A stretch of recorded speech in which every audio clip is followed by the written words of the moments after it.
Eu estou furando um pouquinho as regras, porque a homilia deveria o padre fazer.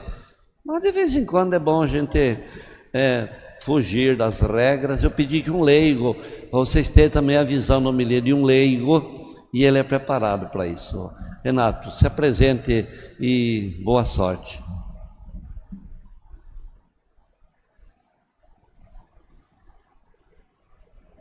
Boa noite, gente. É um prazer estar aqui com vocês mais uma vez.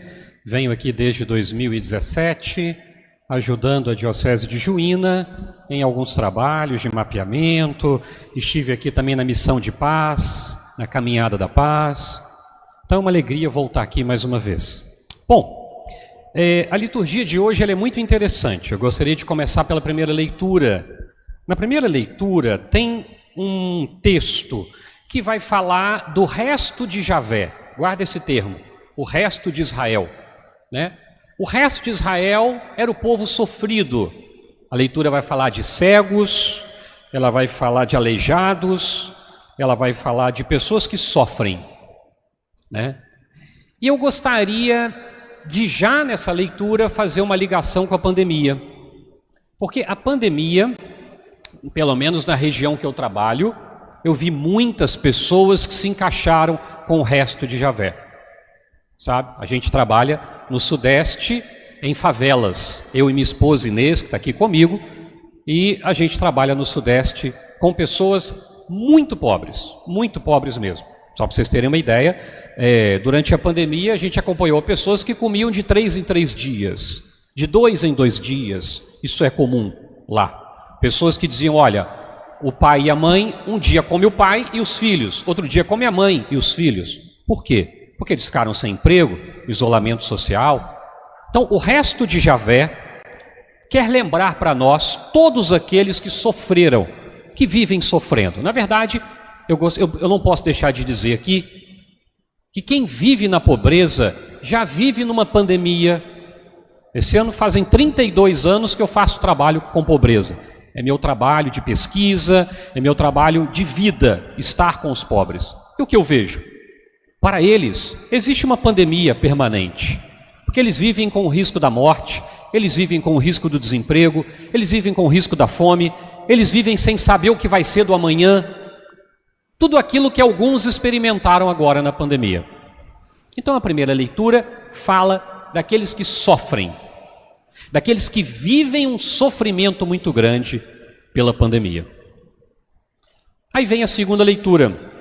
A segunda leitura, ela fala do sacerdócio. E ela vai dizer uma coisa que é muito importante para a gente entender o Evangelho.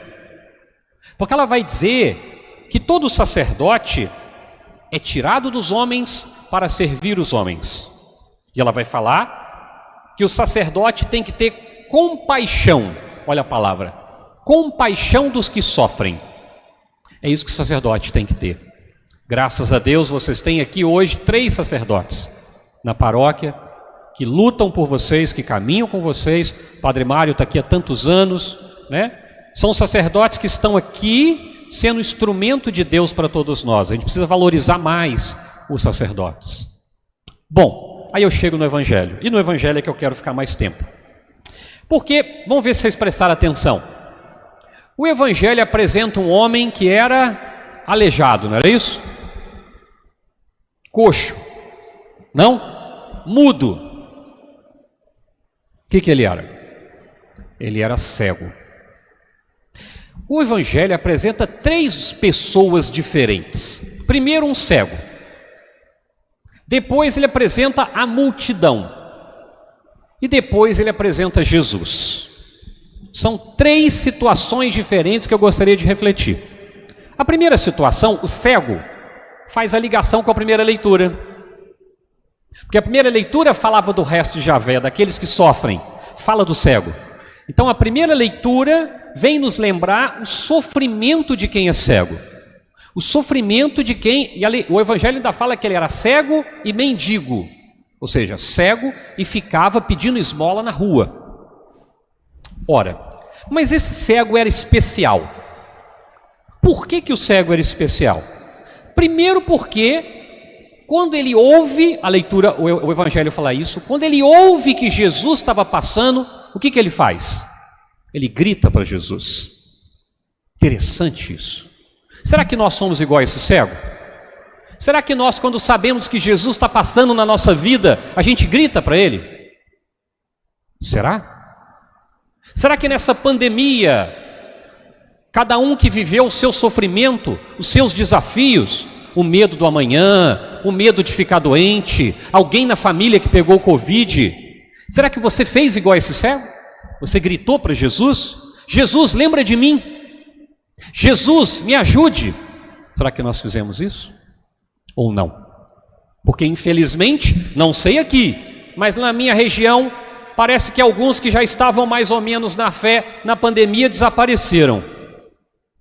Eu digo, ora, a pandemia, que é o momento que mais a gente tem que buscar a Deus, a pandemia que nós temos que fazer igual esse cego, diante de um momento difícil, de incerteza, de insegurança, de medo, de dor, de sofrimento, de luto, de perda de pessoas que a gente ama. O que você tem que fazer? Igual ao cego. Jesus, não esquece de mim não, vem aqui na minha vida. Mas, infelizmente, parece que muitas pessoas não estão se comportando como cego, estão se comportando como a multidão. E o que a multidão fazia? Cala a boca, para de falar, você está nos incomodando com esses gritos. Não sei quem já teve essa sensação, mas quantas vezes do nosso lado tem pessoas que se comportam como essa multidão, não seguem a Deus e ainda atrapalham quem segue, ainda tentam desanimar o cego. Eu fico me perguntando, a partir desse evangelho, se eu já não fiz isso com alguém, se eu já não me comportei como essa multidão que tentei desanimar alguém que queria ser bom, queria perdoar, queria fazer o bem, queria ir na igreja, queria participar de uma pastoral. Não vai não, que isso? E se comportou como essa multidão. Ora, meus amigos, indo um pouquinho mais fundo, reparem que o Evangelho apresenta uma situação contraditória, porque esse cego, quando ouve dizer que Jesus mandou chamar ele, o que ele fez na hora? Tem um detalhe no Evangelho, os detalhes é que contam no Evangelho. O Evangelho vai dizer que o cego estava sentado pedindo esmola. E quando Jesus chama ele, o que ele faz? Dá um salto. Imagina como é que deve ser difícil para um cego dar um salto. Mas ele dá um salto e vai até Jesus. Gente, o que tem aí?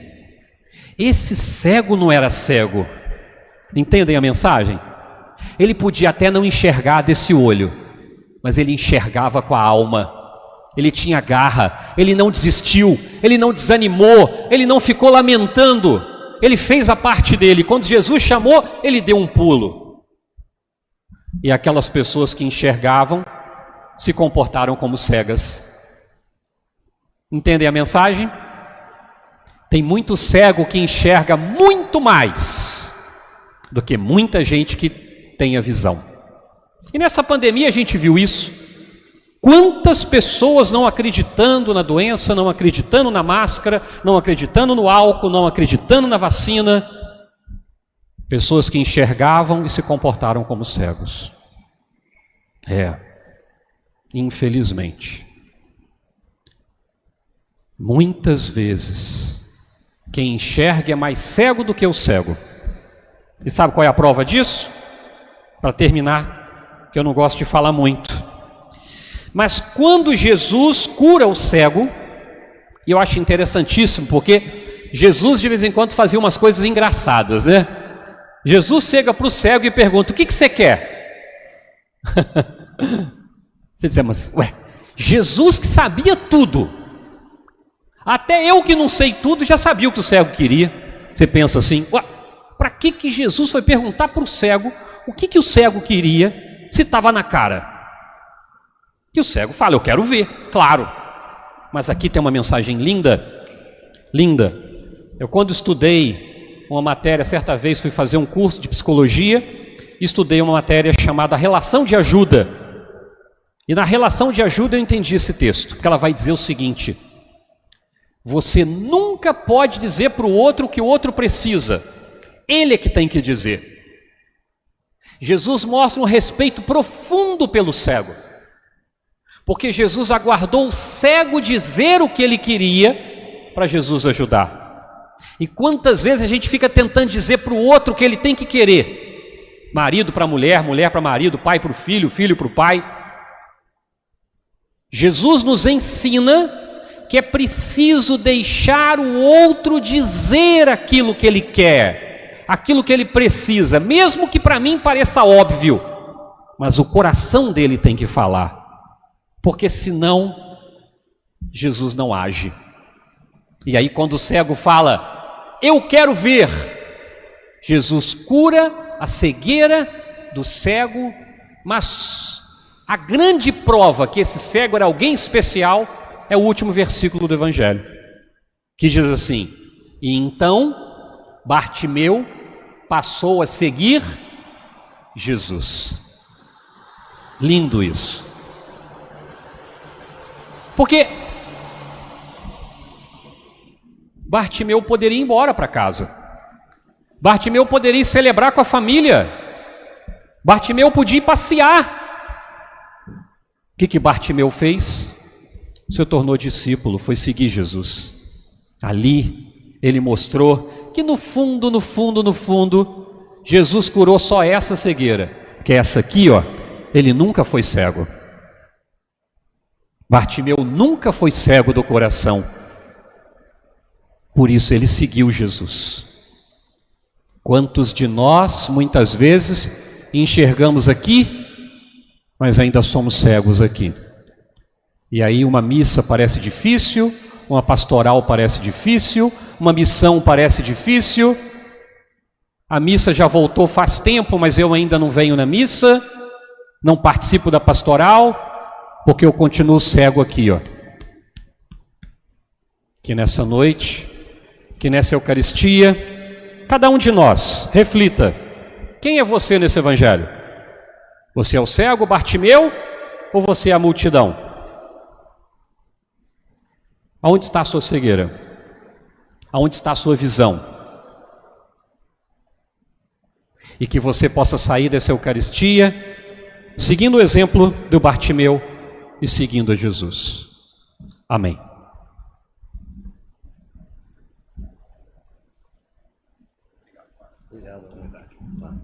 Obrigado, Renato.